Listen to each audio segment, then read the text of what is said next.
Holdings. Our next company is BeWhere Holdings, and BeWhere is a fast-growing mobile Internet of Things company that designs and sells soft-powered hardware and sensor and software applications. Think slap and track. BeWhere's devices transmit collected data into mobile and cloud-based platforms, providing its customers with real-time data for cost-effective asset management. The company generates revenue through low-margin hardware sales and a high-margin software as a service offering, which has now reached an inflection point of both profitability and growth. We're honored to have Owen Moore, CEO of BeWhere, with us today. As a reminder, if you have a question during Owen's presentation, feel free to click the Q&A button in the bottom of the Zoom screen and enter them there. And then after the formal presentation, we'll get to your questions at that time. Thanks for being with us, Owen.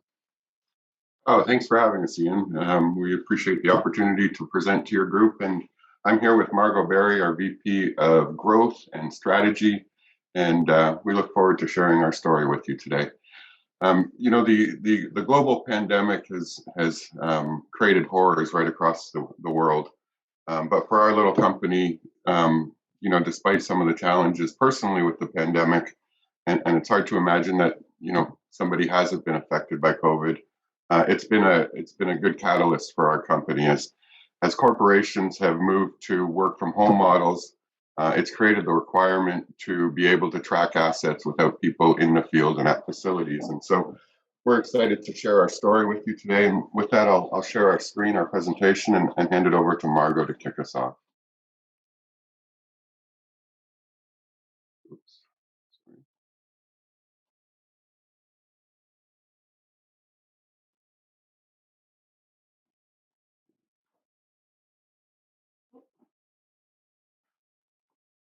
Sorry, one quick second here, folks.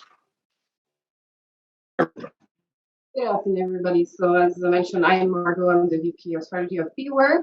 It's a pleasure to present to you today. And I'm going to cover the first part of the presentation, which is more about the operations of the company. And then I'll hand it over to Owen to talk about the financials. For our public who might not be familiar with the business, BeWhere is a company that does B2B, IoT B2B slap and tracking product and services. So our products are using low power 5G, which is called commonly LTM or NB-IoT. Those are carrier networks that offer very small amount of data. So it's a lot cheaper. So we build products around those very, very low networks, which allows us to sell those products at very low cost. The way we collect revenues are on the hardware sale, and we then collect a monthly recurring revenue. We offer either integration to third-party platforms, or we can sell our own middleware, our own software, user interface. The investment thesis behind a company such as BeWhere is to monetize IoT. Internet of Things is a growing industry. I have some numbers on my screen here. It's a very fast-growing market in an industry that has been led originally by smartphones. There's only so many smartphones that you can buy, so carriers are looking for alternative solutions to collect more revenues. So we offer them products that essentially can be tracked, can be slapped and allowed to track a number of different assets, where the value is less and less expensive. So our trackers can track trailers, they can track containers, they can track garbage. For a product that we'll describe a bit later, we can start tracking much smaller assets with a lesser value, essentially. That covered? So it's very easy. This slide just shows you how simple is the key to sell solutions to customers in this century. So we have trackers, and then we just put a SIM card inside of them, and it transmits data, location data and sensor data to the cloud server. This data can then be used through our software, an application, or it can be integrated into third party. The integration point is a key sell point for BeWhere, because that means that our distribution as a B2B company can integrate it, white label it into their own solution.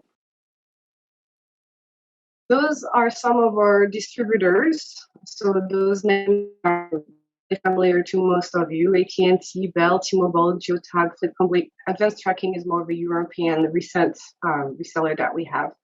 BeWhere has tens of resellers. Those are the most prominent ones that the public may know.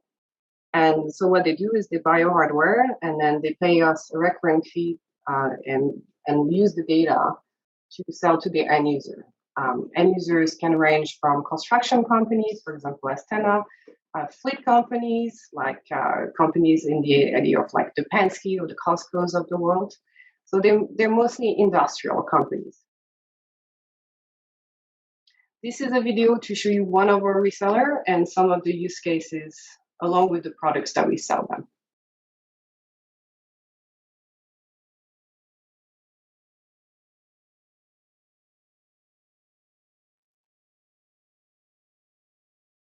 What if there was a way to manage any building project from your fingertips? Well, there is.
Astana, for example, has seen a significant inflection in sales over COVID-19 due to the fact that a lot of staff had to stay in offices. Yet construction kept growing during the pandemic. So our trackers that are featured in this video are helping, chief of operations or fleet managers keeping an eye on their valuable assets, even if they can't be on the field to do a physical count. Those are two of our original products. This is what we call our suite of mobile IoT products. So they're dedicated to do outdoor asset tracking. Their BSOL is one of our best seller in the sense that it is completely self standalone. You can slap it in front of a trailer, and you can track a trailer down to every 5 minutes. Yet the cost of the data is about $1 a month. It's revolutionary compared to 3G or 4G technology. And the fact that it is a low power network with very small consumption of connectivity also allows you to have a very long battery life. And that's what has really changed the industry when we started selling those devices. The B10, for example, has 2 AA batteries. They are 3.6 volts, and it can last up to 10 years if you slap it on an asset. We have a link at the bottom of that slide that you can go and it describes in detail how products work, but I will leave it for now. Now, what has changed for us? So this is a product that we are very excited about. The fact that BeWhere was a first player on the market of the low power 5G asset tracking also gives us an advantage compared to the competition. We have an extensive knowledge on how the module works, how the modem have to be built, what is the expectation of the carriers. And given some exceptional relationship that we have with our components manufacturer, we are also starting to see an advancement in the technology, the availability of products. It's getting smaller. The components are starting to become more how can I say, minuscule. And so we can come out with smaller and smarter products. It's a little bit, if you think about the smartphone market, when you originally used to have this huge Alcatel, and then you end up with a tiny little iPhone in your pocket. So this is where we are right now, very early on in the evolution of the market. So the B Mini that you can see here, this is in my hand. It fills a gap that we didn't have with original products. As you can see, it's about a fourth of the size of our first generation of product. It also features more inside the box. So we still have a GPS, we still have a SIM card, but we also now starting adding Wi-Fi and Bluetooth module, which helps us track indoor assets. Because until now we were kind of restricted to outdoor, low power. You want a dark side to the dark side of the sky to have a good GPS. So now we can start looking at different use cases, smaller assets, less expensive assets, essentially commoditizing a product to a number of use cases that it's hard to grasp for us to do forecasts. We are launching the product as we're speaking. We already have orders, and we are continuing to develop some firmware to make it more intelligent, and depending on the use case of the customer, we can custom the devices to a certain degree. So this is an example of use cases. Not everybody is familiar with industrial asset tracking. So with original products, we were focusing more on trailers, flatbed, chassis, containers, construction equipment, so things that are rather big. With the new Mini and the price points of the device, we can now start focusing on smaller assets. We can do both. We are just enlarging our market, essentially. So now we can do portable generators instead of doing the trailer generators. We can do hand tools. We can do remediation equipment, such as ventilators and fans, sorry, not ventilators. We can do, how do you call this again? Recreational vehicles, sorry. For example, we have a pilot going on right now to track bikes around a city. We can do pallets. We can do potentially money tracking. We can put them into a box and to track, the box on its way from the expeditor to the recipient. And because we also have sensors on the device, we can monitor the temperature. We can monitor the humidity inside the box. It is really quite revolutionary.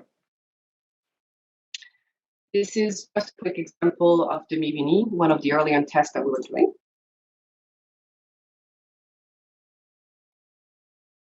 We've got a green light. Relocation is a go. It may have numerous creatures. Beware.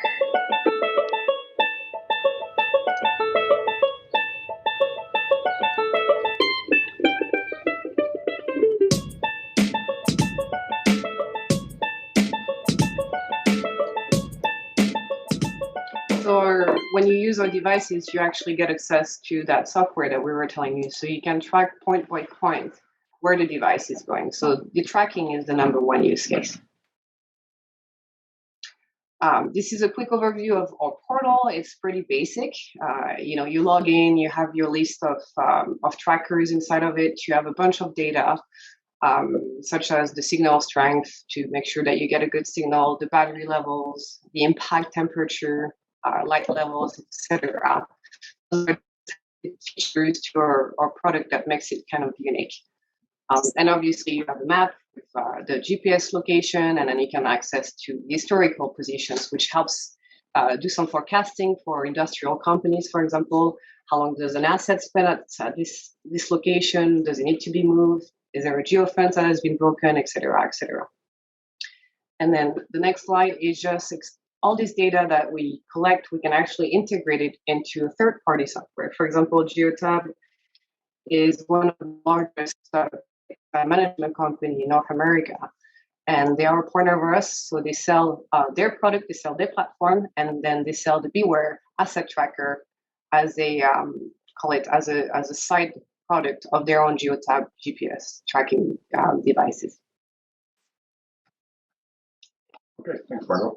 So the next handful of slides is just a quick update on our financial performance over the last several quarters.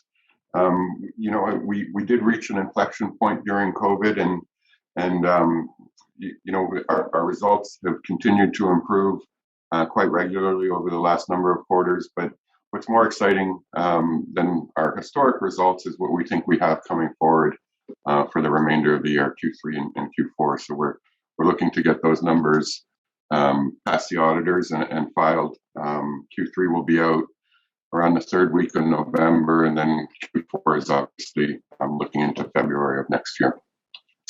On adjusted EBITDA, we recently reported our 7th consecutive quarter of positive adjusted EBITDA. Most recently, just shy of $250,000 in positive EBITDA. And this turned around in Q4 of 2019, right at the start of the pandemic, and obviously we've managed to continue to improve bottom line performance throughout the pandemic. Net income, we did have an impairment in Q4 of last year, so this is net income before that impairment. That impairment was of non-tangible assets. It was associated with deferred development costs, and we got those out of the way in Q4 to kind of set us up moving forward into 2021. But most recently, on $250,000 in EBITDA, we produced about $130,000 in positive net income, and we do expect that number to improve going forward. On the revenue side, once again, the most recent quarter was another record. We produced just under $2.3 million in revenue in the quarter. About 600 and change, 630, 640,000 was in recurring revenue. The remainder was in hardware and service fees, with hardware being the majority of it. Because we have a lot of reliance on hardware sales, we don't get that smooth trajectory. We're not 90% recurring. We're closer to 30-35% recurring. But nevertheless, if you look at things on a year-over-year basis, or even quarter-over-quarter on some quarters, we've been producing good, strong results. And like I said, we're expecting that trend to continue for the next couple of quarters. So we're excited about the potential. The new launch of the Mini should incrementally add to our revenue. So all of this revenue that you're seeing here is off of products that we developed in 2018 and have commercialized since then, and continue to see strong traction. And with the addition of Mini sales, we're expecting to take it forward over the next few quarters here. Go ahead. That kind of concludes the majority of the presentation. We're happy to get into more details if there's any questions. Please visit us on social media. We're fairly active on LinkedIn. We do have a YouTube channel as well as Facebook. And that's where we like to keep our stakeholders up to date on new and exciting things that we're involved with. And we also share industry information, so we try and make it interesting for all different groups. With that, Ian, should we get into some questions? Yes, this is Mike. Hi, Mike. So, first of all, if any of the participants want to ask questions, please click on the QA button and ask away. So first of all, can we talk about like the rough cost of hardware and the cost of service on a per device basis? Can you kind of give us an idea of that? Sure. And part of leveraging low-powered 5G is to be able to hit price points that the market hasn't seen historically. And so we don't sell a device that over $100, and many are coming in around $55, upwards of $80 per device. That's significantly lower than what the market has seen in the past. We often go against companies. For example, Margo did a great job in landing a project with New York City. They bought a couple thousand units just in this past March, and I believe we were about a third of the cost of the nearest competitor on an open bid. And that's because we can leverage this low power 5G technology. On the monthlies, depending on the level of service that we're offering, it could be as low as 50 cents a month a month all the way up to $3 a month. Once again, these are numbers that are orders of magnitude lower than what the industry has seen previously. And so, our whole shtick is to try and get in and disrupt the market. We think we're going to do that again with the B Mini, not just because of the form factor allows us to get it onto smaller assets, but also hitting price points that just haven't been seen in our industry before. Can you talk more about competition and where you see your moat? Sure. There have been, the asset tracking industry has been maturing over the last 15 to 20 years. There are some large competitors. CalAmp is an example of one. Zergo is another one that we see on a regular basis. We've actually been taking a lot of business away from them recently because we've managed to operate through chip shortages and the supply chain issues that have hit the market. We have a good, strong relationship with our major component vendors, and they've kept the production lines rolling for us, but not without commitments. So, in return for getting guaranteed product, we put in hard commitments for components with suppliers that, pushed us out over the next year. But those are some of the big ones we see on a regular basis. Sometimes people think, Geotab or Fleet Complete is a competitor. They are definitely not competitors. They are channels for us. And so we expand their offering by allowing them to start tracking things outside of the vehicle, assets that might be carried in the vehicle, but not the vehicle themselves. Are there things that could sort of cause an inflection point for your business? Yeah, we're obviously excited about the launch of the Mini. We do think that that we're going to get a lot of traction with it. We've seen some early success in the pre-sales activities. Stop sharing. There, that's a little better. And obviously we've hit that inflection point on bottom line performance, and so any incremental addition to recurring revenue and unit sales and thereby recurring revenue will continue to push bottom line performance, top line performance. We're expecting to see an improvement due to the Mini launch, as well as continued uptake of the existing products.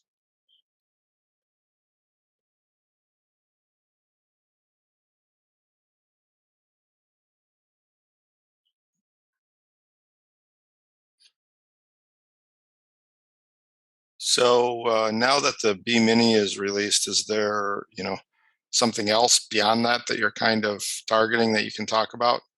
Yeah, as a technology company, you always have to keep developing, or you're going to see a downturn in revenues. And so the B Mini was a fairly significant effort for our engineering team. What we've been good at is sort of identifying future wireless technologies and finding out how we can play and get market share if we can be a first mover and first adopter of those technologies. What has been launched from a 5G perspective for the last couple of years is low-powered 5G. What's coming out is the next version of 5G, which is relatively a power hog.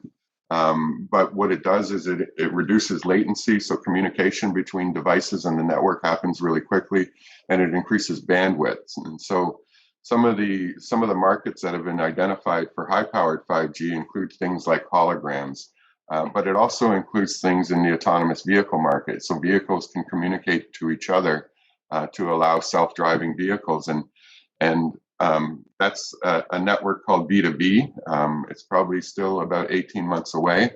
And while we won't be the technology that goes into the vehicles to do autonomous driving, there still is a large requirement to include other things into the autonomous driving network, things like bicycles, things like skateboarders, things of that nature that can benefit from anti-crash detection or notifications. And that's where we're starting to work today, actually, with Bell in the lab prior to this technology being launched. Bell Mobility is our largest telecommunications company up here in Canada.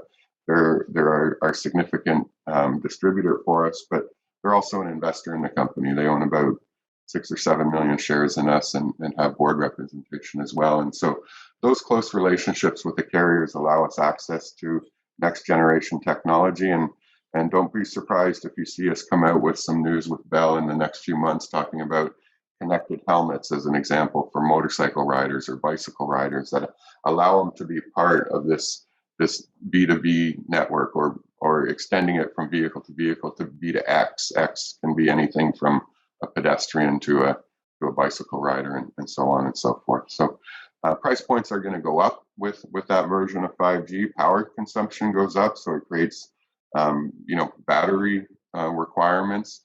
But it's the next evolution in networks that are coming down the pipe, no pun intended, and we fully expect to have products that relate.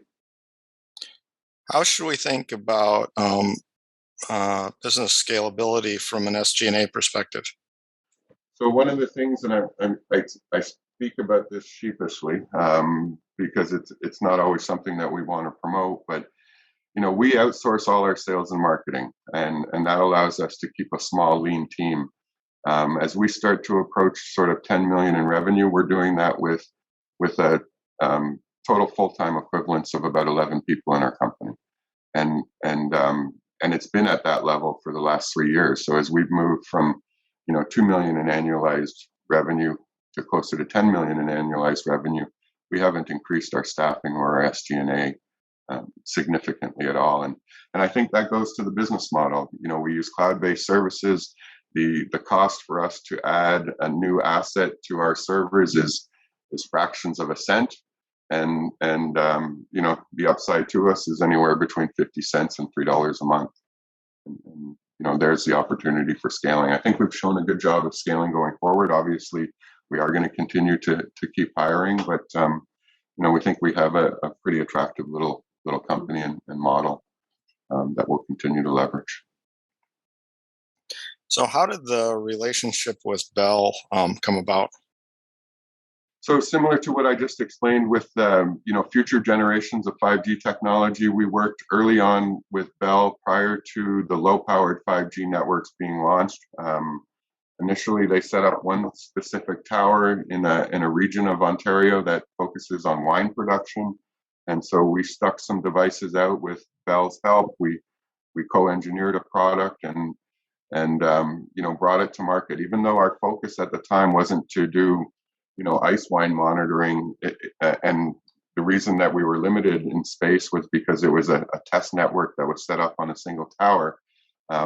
It gave us access to technology. It gave us access to working closely with Bell engineers and product developers. And as we commercialized our asset tracking market based on that initial experience, Bell was interested in more than just distribution. They were interested in getting a piece of the company. And so our last financing was almost 3 years ago, and Bell was the lead order on that financing. We haven't issued any stock since then. We've had no warrants or options exercised that I can think of, and our cash continues to go up simply based on operating cash, operating performance. We're kind of unique in having a relatively small market cap for a company that has a history of profitability now, and we're encouraged about those results. We're excited about what's coming down as well. So since there's a lot of competitors in the space, where do you find that is the sort of the place where you compete the best, or your solution really shines versus somebody else? Sure. So with the original products, we were really it was a relatively mature market, and so our focus was to disrupt the market by hitting low price points. We've been very successful in the container and trailer and flatbed tracking market. Clients include Lowe's, Costco, and many other large trailer companies across the board. So that was more of a disruptive play with the Mini. It's more of a novel early phase initiative where we're starting to get after assets that traditionally haven't been tracked before, whether those are bikes that are a part of a bike share program in a municipality, whether those are restoration equipment that service companies use when they're dealing with the aftermath of a flood in a home or a business. And so we like the combination of being disruptive, as well as novel with new innovation, and that seems to work well for us. When we're talking about cost and specifications before, I don't think we talked about the price point for the B Mini, and you may have mentioned, but I didn't catch it, the battery life of the B Mini. Yeah, Margaret will take that one. So again, our pricing depends on who you are at the end of the table and the quantities. So you can, right now you can go on shop.BeWhere.com and you can buy a B Mini to try it for $120 US, all included for 1 year. Obviously, if you are one of our largest tier reseller, you'll get a different pricing. For the shelf life, we are going anywhere depending on the conditions of the use of a device. Obviously, if you use it on a trailer or if you use it on your purse, might have a different life. You're looking anywhere between 5 to 10 years. And the B Mini, I forgot to mention that the B Mini is actually rechargeable. So that's also a game changer for us.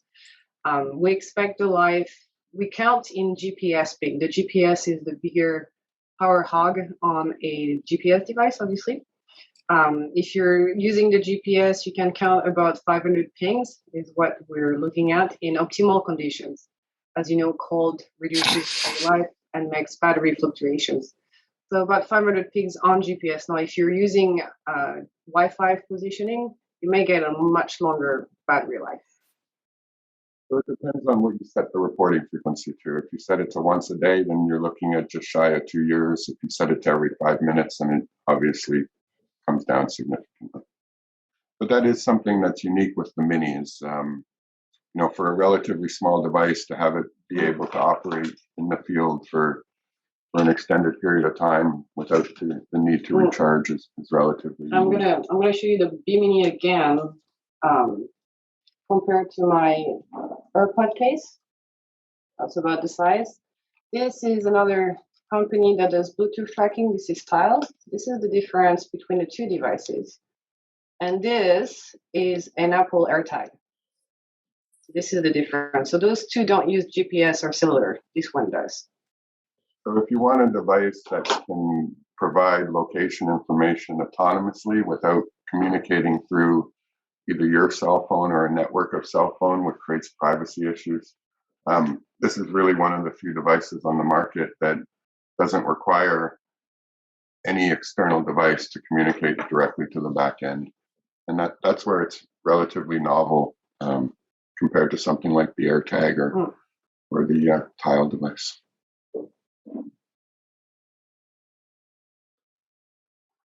Looking through the questions here. So where is the device made? We have contract manufacturers in China as well as in Canada. And that's just to have backup. You obviously get more aggressive pricing out of Asia, but we also have clients that demand product is 100% manufactured in North America, particularly companies that are concerned about security. We do have a large group of security clients, Brinks, G4S, Garda, Loomis, to name a few, are all key clients for our company. So how is the recurring revenue priced? Is it like per location update or? No, it's per device per month. And the variable in the monthly pricing has to do with the level of service that we're providing. So if we're providing, the ability to send the data to third-party applications, plus providing a portal, MSRP for that, and MSRP can be negotiated in large quantities, but MSRP is about $3 a month. If we're just providing a feed of data and providing back office support and firmware upgrades for other technology providers, it can go down as low as 50 cents a month with an MSRP of about $1. So are customers on a month-to-month contract, or what's the duration of that look like? Yeah, they're typically month to month. We don't require contracts, long-term contracts with our clients, and that's done on purpose. I mean, we're not interested in locking our clients in based on contracts. We're interested in having our clients stay with us for many years because it provides a significant value add to their end users. How do you expect the recurring revenue component of your business to evolve? Well, as we produce, every hardware sale comes with a recurring revenue component to it. And so, the idea is to continue to drive recurring revenue based on new hardware sales. And that's for every product. As we launched the Mini, Margot kind of touched on it. That device is being sold all in with wireless data, cellular data, application and device for 1 year in advance. And so, while it will change our accounting a little bit and we'll have a deferred revenue category associated with it that gets brought in and recognized on a monthly basis, it helps from a cash flow perspective, and cash flow is something that we're doing well on already. So we just feel like this will help move things along for us. But we'd like to see recurring revenue go up towards 50%. The interesting thing is when you have a good quarter, your percentage of recurring revenue is lower. It means you've sold a lot of hardware. So it's kind of confusing to say that, oh, we had a good quarter and our recurring revenue percentage was down, but that's just a function of the business model. What are the things about the business that keep you awake at night? Everything. Listen, there's, it depends at the point in time in history that you're looking at. Obviously, everybody's well aware of chip shortages in the industry. Chris Panzik, our co-founder, does a wonderful job of keeping our suppliers happy and keeping components running. That's something that obviously we've had to pay a lot of attention to. If we do see a delay or shortages in particular chips, Albin, our CTO, and his team are really quick to design something out and design something back in and run it through testing and get it to market. So certainly chip shortages has hit our industry. COVID was when COVID initially hit, we were a deer in the headlights. We didn't know how it was going to impact us. But 1 month into COVID, we saw the sales starting to roll out. So those are some of the things that kept us up at night in the past, but we seem to be doing pretty well to manage it. That's a lot of work. So I believe there's a lag between when you sell devices to your channel partner and when the devices are resold to the end customers with subscriptions. What would be the recurring revenue portion from devices that are in the hands of your channel partners but not activated yet? Yeah, that's a good question. And our partners, especially our larger ones, do buy in bulk, and we begin the recurring revenue billing once they are sold to their client.